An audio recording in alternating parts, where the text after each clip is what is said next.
لحظة مر عليك بلجان اشوفك، كل لحظة مر عليك بلجان اشوفك، ولا شتوي ذبني لا ظن اعوفك، ولا شتوي ذبني لا ظن اعوفك. يا الاسمار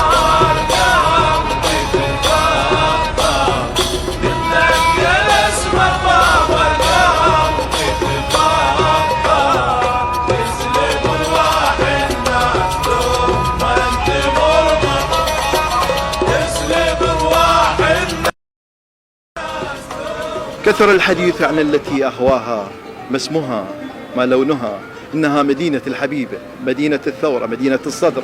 نعم، نفتخر بهذه المدينة ونفتخر بكل طاقاتها الثقافية والفنية وكل روادها اللي تخرجت من هذه المدينة. حقيقة اليوم احنا في مقهى المتنبي، مقهى ايام زمان.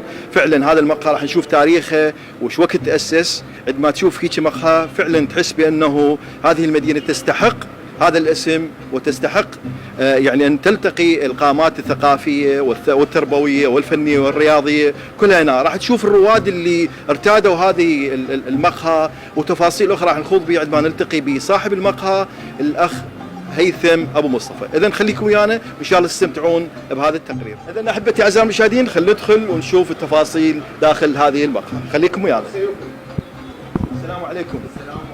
شلونك حبيبي سعد؟ الله يخليك. شلون صحتك؟ 100 هلا بيك، اهلا وسهلا بيك. بيك عمري. جيناكم نشارك احنا وكالة الناظر وانا اخوك الاعلامي سعد فاخر العبودي. على راسي 100 هلا بيك، عيني انت. اليوم اريد اعرف اصدقاء زملائنا الاسم الكريم. هيثم ابو مصطفى. نعم. صاحب هاي المقهى؟ صاحب هذا المقهى. نعم. المتنبي. مستريح؟ اي ان شاء الله. ان شاء الله. يا الله. واحبتي اعزائي المشاهدين مثل ما نوهنا بانه الاخ هنا احنا بضيافته الاخ هيثم ابو مصطفى صاحب هذه المقهى.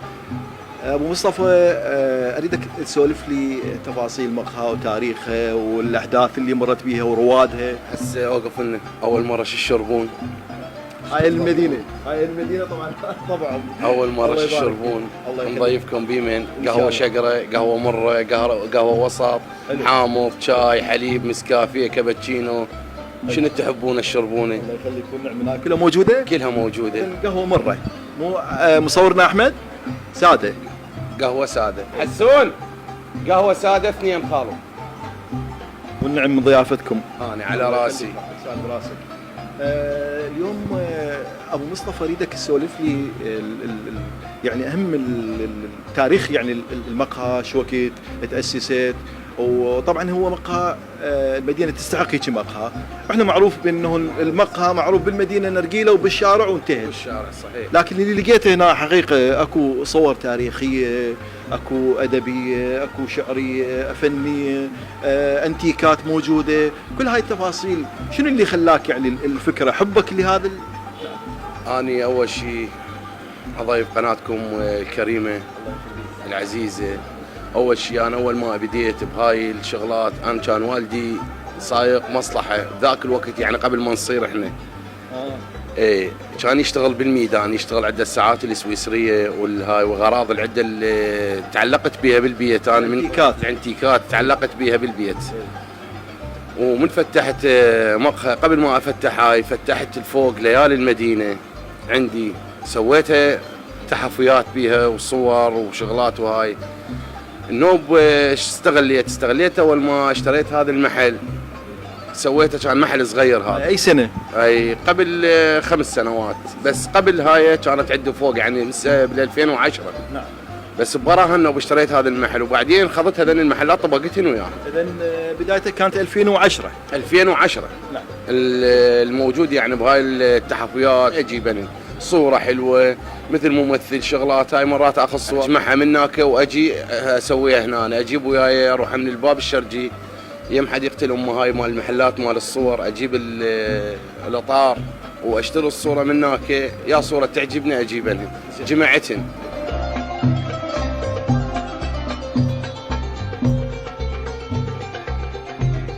إذن أحبتي أعزائي المشاهدين مستمرين في هذا المكان الجميل اللي حقيقة عندما ترتاده وتوصل لهنا ما أعتقد ما راح تكرر الزيارة لمقهى المتنبي أيام زمان في قطاع 41.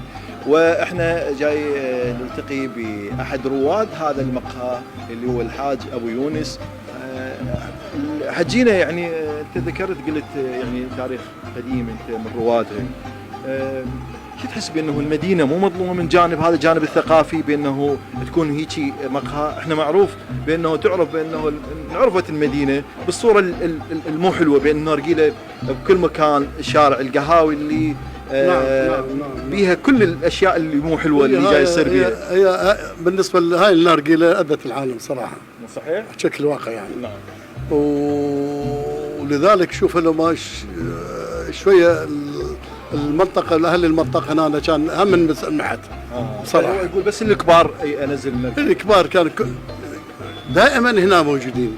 دائما موجودين هنا، كل واحد يحكي زمانه ويحكي أيامه، فكانت يعني بصراحة ترتاح نفسيا. هذه الساعة ترتاح بيها. صح. ترتاح بيها يعني بصراحة، لأنه ما بيها شغلات هذا. الرياضة رياضة يعني خلينا نقول ملتقى مثقفين. نظامها ونظامها وناس تقعد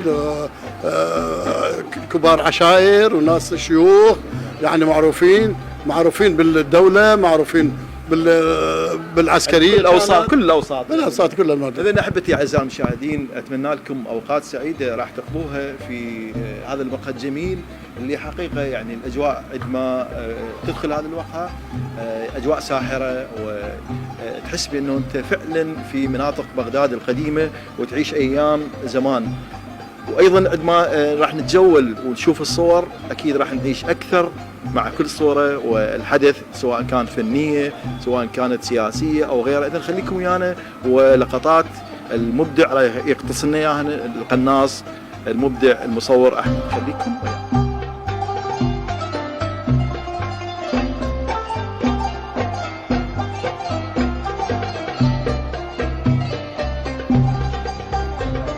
وفي هذه الجولة الجميلة في قطاع 41 في مقهى المتنبي ونلتقي بالحاج. السلام عليكم. عليكم السلام ورحمة الله. أبو ثار العطواني. الشرف بك أبو ثار. أنا أشوفك حقيقة يعني المقاهي تفتقر لهكذا أعمار يعني بصراحة. نعم صحيح. احنا ذكرتني بأيام زمان الأيام الحلوة بأنه فعلا المقهى العمر عمرك واقل من عمرك قليل وكذا، لكن اليوم المقاهي جاي اشوفها الشباب والنراقيل على الشارع. تعرف الوضع تغير، مو مثل ايام زمان انت تقعد بقهوه بها ناس مثلا رزنين كبار محترمين هدوء. هسه مع احترامي للشباب يعني تصير بهالمقاهي وبهالجلسات هاي يصير شغلات مو طبيعيه، فهي صعبة على هالعمر هذا. صح. يجلس بهالأماكن هاي. إذا أنت اختاريت هذا المقهى لهاي الأسباب. أما نوع واحد مثل هاي المقهى أول شيء هدوء وعلى الشارع روادها ناس وبعمري ناس كبار ما يقدرون يمشون زايد مثلا بالحركة وهاي. فيشوف أحسن مقهى وأحسن مكان بيها ورواتها زينين يرتاح بها في الساعة هيك على. إذن أنت تشجع بأنه تكون الأعمار المقاهي يعني تكون معينة تختص معينة، والدليل بأنه الناس الكبار بدت ما حد يروح للمقهى. نعم صحيح. الناس الكبار ما يروحون للمقهى، يروحون مضايف هسه حاليا بالعشائر مضايف، فكل من يروح على مضيفهم هم يعرف له سالفة حلوة يستفاد منها، عنده مشكلة يطرحها. فهاي الغاية من الموضوع. أنا بختام الحديث أشكرك جدا. أنا أشكرك وأشكر الأخوان المصورين. أشكر الله يحفظك. الله يسلمك.